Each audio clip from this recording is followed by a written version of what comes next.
a sense of goodness in the community. Particularly relevant because now families are becoming more and more small, nuclear. The micro element is getting more and more micro, and the macro elements are getting more and more macro. The smaller hospitals, the town hospitals, every year they are closing down. And the corporate and big hospitals are growing. That is global. But it also means that the nuclear family becomes a stranger to those people. Raju, I don't know if you recognize the picture from the newspaper reports. That's a father and mother who went to Andhra Pradesh High Court 3 years back requesting for permission to kill this child. It became news when court rejected the plea. Child had been living with cancer for 3.5 years, had got all kinds of treatment, and the family was totally in death trap, but he never got pain relief. I'm sorry to say that the child died a day after his 5th birthday, separated from the parents, getting inappropriate treatment without pain relief in an intensive care unit. Well, that is the disconnect. What can we do about it? What's the fun in mourning about problems if we cannot think of some solution? The solution is to engage the community.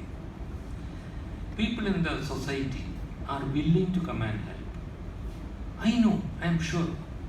But we have to be ready to engage them. Now, this is what the palliative care movement in Kerala has done. It's also happening elsewhere. Compassionate communities are developing in at least 2 states in Australia, in many parts of Canada, in about 30 counties in UK. Compassionate communities helping lonely people to live a better life. And they can think of things that I cannot. They organized an evening for patients by the seaside.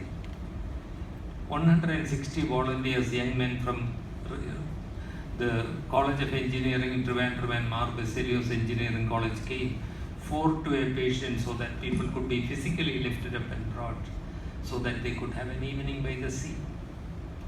No, that's not the only way in which I am saying the community can be engaged, but the community will make sure that we reach people who need us most.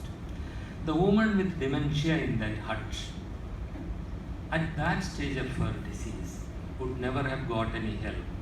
If this young volunteer, a woman from Pua, near the seaside, where you may possibly make a trip as a tourist, that woman has had only primary education. But she found the woman, she connected with us, led the patient to led us to the patient, so that we could go there.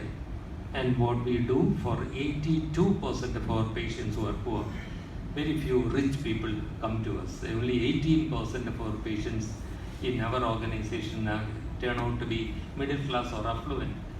And understandably, prescriptions do not matter to them.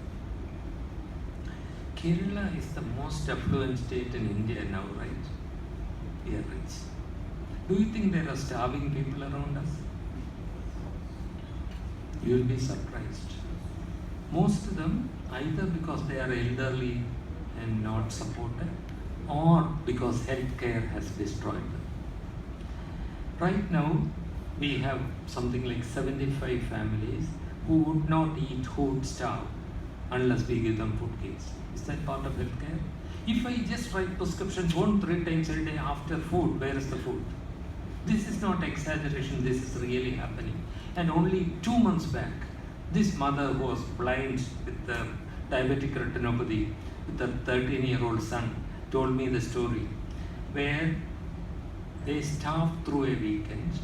On Sunday afternoon, the boy said, "Mom, I can't bear this anymore.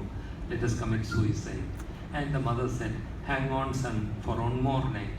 Tomorrow morning, Mom will find you something." And they got admitted to a community health center here in Ajenad. And then they started eating. You know who was feeding them?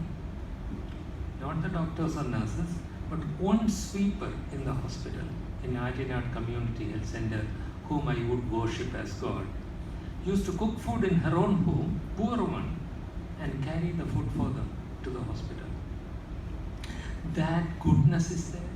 And if we engage them with respect as partners, they can be our biggest strength in providing true health care, reaching people where they are. And I